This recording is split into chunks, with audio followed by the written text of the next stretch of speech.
Everybody, welcome back to our channel. ఈరోజు వీడియోలో మనం మన డైలీ లైఫ్లో మనం ఎక్కువగా యూజ్ చేసే సెంటెన్సెస్ని ఇంగ్లీష్లో ఏ విధంగా చెప్పాలో ఈ వీడియోలో తెలుసుకుందాం. ముందుగా నా వీడియో కనుక మీకు నచ్చినట్లయితే లైక్ చేయండి, షేర్ చేయండి, అలాగే సబ్స్క్రైబ్ చేయడం మాత్రం మర్చిపోవద్దు. Okay, let's go to the topic. First one, వాతావరణం వేడిగా నుండి చల్లగా మారింది. అంటే వేడిగా ఉన్నటువంటి వాతావరణం చల్లగా మారింది అని చెప్పాలనుకున్నప్పుడు the weather changed from hot to cold. The weather అంటే వాతావరణం, చేంజ్డ్ అంటే మారింది, ఫ్రమ్ హాట్ టు కోల్డ్ అంటే వేడి నుండి చల్లగా అని. See the next one, light ప్రకాశవంతం నుండి చీకటిగా మారింది. లైట్ ప్రకాశవంతం అంటే వెలుతురు నుండి చీకటిగా మారింది అని చెప్పాలనుకున్నప్పుడు the light went from bright to dark.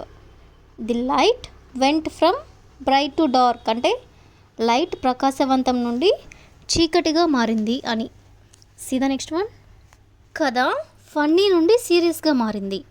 అంటే స్టోరీ ఫస్ట్ ఫన్నీగా స్టార్ట్ అయ్యి సీరియస్గా మారింది అని ఇలా అంటుంటారు కదా, దీన్ని ఇంగ్లీష్లో the story turn from funny to serious. The story అంటే కథ, టర్న్డ్ అంటే మారింది, ఫ్రమ్ ఫన్నీ టు సీరియస్ అంటే ఫన్నీ నుండి సీరియస్గా అని. నెక్స్ట్ వన్, ఆకాశం నిర్మలంగా ఉండి మేఘావృతంగా మారింది. ఆకాశం నిర్మలంగా ఉండి మేఘావృతంగా మారింది అని చెప్పాలనుకున్నప్పుడు the sky changed from clear to cloudy. The sky అంటే ఆకాశం, చేంజ్డ్ అంటే మారింది, ఫ్రమ్ క్లియర్ టు క్లౌడీ అంటే నిర్మలంగా నుండి మేఘావృతంగా మారింది అని. సీ ద నెక్స్ట్ వన్, గది శుభ్రంగా నుండి గజిబిజిగా మారింది. గది శుభ్రంగా నుండి గజిబిజిగా మారింది అని చెప్పాలనుకున్నప్పుడు the room went from clean to messy. The room అంటే గది, went from clean to messy అంటే శుభ్రంగా నుండి గజిబిజిగా మారింది అని. సీ ద నెక్స్ట్ వన్, పరీక్ష సులభంగా నుండి కఠినంగా మారింది. పరీక్ష సులభంగా నుండి కఠినంగా మారింది అంటే ఈజీ నుండి డిఫికల్ట్గా మారింది అని చెప్పాలనుకున్నప్పుడు the test went from easy to difficult. The test అంటే పరీక్ష, went from easy to difficult అంటే పరీక్ష సులభం నుండి కఠినంగా మారింది. సీ ద లాస్ట్ వన్, అతని స్వరం బిగ్గరగా నుండి మృదువుగా మారింది. అతని స్వరం బిగ్గరగా నుండి మృదువుగా మారింది అని చెప్పాలనుకున్నప్పుడు his voice went from loud to soft. His voice అంటే అతని స్వరం, went from loud to soft అంటే బిగ్గరగా నుండి మృదువుగా మారింది అని. సో ఈ విధంగా మనం ఒకదానిలో ఉండి ఇంకోలా మారింది అని చెప్పాల్సి వచ్చినప్పుడు ఇంగ్లీష్లో ఎలా చెప్పాలో తెలుసుకున్నాం కదా. నెక్స్ట్ వన్ చూడండి, పరీక్షకు ముందు నేను నా నోట్స్ని పరిశీలిస్తాను. పరీక్షకు వెళ్ళే ముందు అంటే ఎగ్జామ్కి వెళ్ళే ముందు నేను ఒకసారి నా నోట్స్ని పరీక్షిస్తాను అంటే ఒకసారి రివైజ్ చేస్తాను అని ఇలా అంటుంటారు కదా, దీని ఇంగ్లీష్లో I will go over my notes before the test. I will go over my notes before the test అంటే పరీక్షకు వెళ్ళే ముందు నేను నా నోట్స్ని పరీక్షిస్తాను. సీ ద నెక్స్ట్ వన్, దయచేసి ఈ మెసేజ్ని పరిశీలించండి. దయచేసి ఈ మెసేజ్ని పరిశీలించండి అని చెప్పాలనుకున్నప్పుడు please go over this message. Please అంటే దయచేసి, గో ఓవర్ దిస్ మెసేజ్ అంటే ఈ మెసేజ్ని పరిశీలించండి. సీ ద నెక్స్ట్ వన్, మనం మళ్ళీ ప్లాన్ని పరిశీలించవచ్చా. మనం మళ్ళీ ప్లాన్ని పరిశీలించవచ్చా అని చెప్పాలనుకున్నప్పుడు can we go over the plan again. Can we go over the plan again అంటే మనం మళ్ళీ ప్లాన్ని పరిశీలించవచ్చా. సీ ద నెక్స్ట్ వన్, నియమాలను మరోసారి పరిశీలిద్దాం. నియమాలను అంటే రూల్స్ని మరోసారి అంటే ఇంకొకసారి పరిశీలిద్దాం అంటే చెక్ చేద్దాం అని చెప్పాలనుకున్నప్పుడు let's go over the rules one more time. Let's go over the rules one more time అంటే నియమాలను మరోసారి పరిశీలిద్దాం.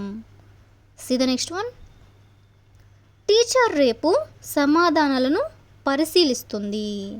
టీచర్ రేపు సమాధానాలను పరిశీలిస్తుంది అని చెప్పాలనుకున్నప్పుడు the teacher will go over the answers tomorrow. The teacher అంటే teacher, will go over the answers అంటే సమాధానాలని పరిశీలిస్తుంది. టుమారో అంటే రేపు. See the next one. ఆమె రిపోర్ట్ను పంపే ముందు పరిశీలించాలి. అంటే రిపోర్ట్ని ఆమె పంపించే ముందు ఒకసారి పరిశీలించాలి అని ఇలా అంటూ ఉంటారు కదా. దీని ఇంగ్లీష్లో she needs to go over the report before sending. She needs to go over the report అంటే ఆమె రిపోర్ట్ని పరిశీలించాలి. బిఫోర్ సెండింగ్ అంటే పంపించే ముందు. See the next one. మనం బడ్జెట్ని జాగ్రత్తగా పరిశీలించాలి. మనం బడ్జెట్ని జాగ్రత్తగా పరిశీలించాలి అని చెప్పాలనుకున్నప్పుడు we should go over the budget carefully. We should go over the budget carefully. We should go over the budget carefully అంటే మనం బడ్జెట్ని జాగ్రత్తగా పరిశీలించాలి. See the next one. నేను నా సమాధానాలను పరిశీలించుకోవాలి. నేను నా సమాధానాలను పరిశీలించుకోవాలి అని చెప్పాలనుకున్నప్పుడు I need to go over my answers. I need to go over my answers అంటే నేను నా సమాధానాలను పరిశీలించుకోవాలి. సో ఈ విధంగా మనం పరిశీలించడం అనే వర్డ్కి సంబంధించిన కొన్ని ఎగ్జాంపుల్స్ని ఇంగ్లీష్లో ఎలా చెప్పాలో తెలుసుకున్నాం కదా. నెక్స్ట్ వన్ చూడండి. నువ్వు చిక్కిపోయావు.